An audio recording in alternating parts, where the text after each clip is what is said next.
questions. I'll call on you. Coach? Okay, good to see everyone. Kind of a typical Wednesday. Start off from the injury front. Jakob Johnson's practiced all week, and so he will play, and we're excited to have him back. Evan Berry has been practicing. We would list him right now as probably questionable for the game. Justin Martin will be at practice today, so we're excited to see what he can do for us as well. And then Cheyenne LaBruza will be out for the remainder of the season as he will undergo surgery next week. So I'll answer any questions y'all may have. Jimmy and Mike. Butch, would you talk about the improvement you've seen in Alabama out of Jalen Hurts and Damian Harris? Yeah, the thing with Jalen is he can beat you in every aspect. I think he's really improved his throw game. He's very comfortable in the pocket. He does a good job with the RPOs and pushing the ball down the field. But he can make big splash plays when the pocket collapses. And all of a sudden, as a defense, you have to transition from being in coverage, taking your zone drops or your man coverage techniques, and then turn into basically tackling a running back in the open field. And so that's, I think, what makes him doubly challenging is he's a very, very good quarterback that can make all the throws, but when he runs the football, from his strength and athleticism, the ability to make the first defender miss, to his speed, he turns into a running back. So again, a great, great challenge defensively in terms of contain, leveraging the football, all that goes into it. And Damian Harris, continues to get better and better and better. And they're very deep at the running back position. The thing that probably is as impressive as, I think he's averaging over 9 yards per rushing attempt, is his play on special teams. They start 3 running backs on their punt return team.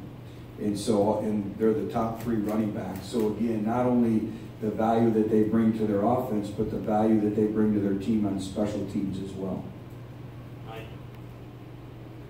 Coach, can you update us on the status of Darrell Taylor and DeAndre Johnson? Will he play? Yeah. DeAndre Johnson's another individual who's questionable, so we'll see where he's at in practice today. Darrell Taylor will remain suspended indefinitely at this point in time. He is doing the necessary steps and making great progress in those areas, but he'll still remain suspended for this game. Danny and Blake. Coach, you talked about LaBruza missing the rest of the season. I know he was moved from corner to create some depth at safety. What do you do now at that spot? Is it just Evan? Is it that simple? Well, as soon as we can get Evan back, and like I said, he also worked at the safety position yesterday, so it was great to have him back on the field. But again, we have to be patient as well, that we don't give him too much from that standpoint. Theo Jackson's an individual who continues to gain valuable repetitions, and then it's moving some other people around, whether it's Rashawn Golden or what have you. So again, that's a position that we're very limited from a depth standpoint. With LaBruza, what was his injury, and then also is Marquess Callaway okay? It looked like he was just a little bit shaken up yesterday.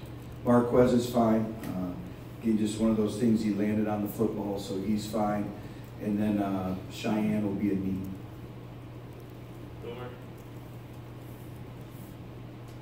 Butch, on Monday you made mention of the pre-snap penalties, too many against South Carolina. Before it's time to execute, you only get one shot at that. How does the communication need to improve to prevent that?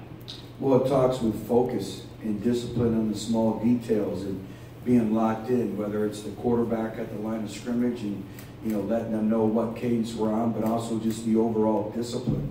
And again, we stress it every day in practice. Our players understand it. And it's just that focus, it's the attention to detail, it's those small things that we talk about that lead to playing winning football or losing football games. And it's being locked in and being focused, and you have to continue to demand it in everything that you do in practice, in individual drills. And there's no magic formula for it. It just comes down to discipline, the ability to execute, the ability to focus and communicate effectively. Which, in regard to Garantano, based on his play against South Carolina, what were maybe one or two of the things we would evaluate and say, he played well enough, that's winning football? Well, I thought particularly in the first quarter, he was able to give us some yards, whether it was a play action pass or a drop back pass on 1st and 10, and being able to make something out of it and keep us on schedule, make it 2nd 6, 2nd 8 as opposed to 2nd 15. He was able to get us, a couple 3rd downs with his legs. I thought his energy and the way he approached his leadership, the quarterback, characteristics that we talk about all the time, the intangibles. So those are things to build upon. I thought, the command of the throw game early. But also there's some things that he'd be the first to tell you that, at the end of the game situations, we got to continue to improve on with our decision-making process and our reads. And those are all going through growing pains of playing, a young quarterback. But there is a lot of things to build upon in that game.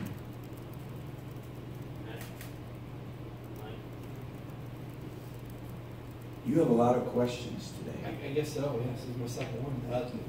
What's happened with Tyler Berg? He was a guy that flashed a lot his freshman year and hasn't really gotten that involved this year. Is he got an injury or what's the issue? No, I think Tyler just, consistency and performance, and him and I talk all the time, and, being able to do it on a consistent basis on the practice field, and he's come out this week and he's worked very hard. And again, it's just, going through, that stage of his career right now and stage of, just the small details. And, he's working very hard. He's working to correct some of those. And we need Tyler Berg. We need Tyler Berg to step up and make some plays for us. And he has played in some meaningful games for us last year. And the one thing you can't, that's invaluable is experience. So he's working very hard. David, Jesse, Ryan. David. Yeah, I was just wondering if there's any update on Juwan Jennings and the possibility of maybe getting him back. I don't see Juwan Jennings being back this season. No. Jesse. Marlon Phil's the what's his status Right now, questionable as well. So we'll know a little bit more in practice today. Ryan. Coach, have you made any decision yet on what you'll do on the offensive line this week? You guys plan to shake things up there at all?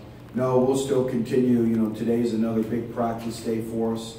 So we'll continue to evaluate. And again, that's a position that's, challenged by depth. So we'll continue to move individuals around just because of necessity and need. But again, we have another couple days of full practice and we'll continue to evaluate. Austin. Would you talk about the offensive line? How far has Ryan Johnson come in this program to the point where you feel like he's one of those guys that could be pushing and eventually crack the lineup? Yeah, Ryan works very hard every day. The one thing you know about him is he's very consistent. He's going to come to work every single day, and it's important to him. And he continues to get better and better and better. And so, again, been very encouraged by what we see out of him in practice. Any more questions? All right, thank you. You'll have a great day.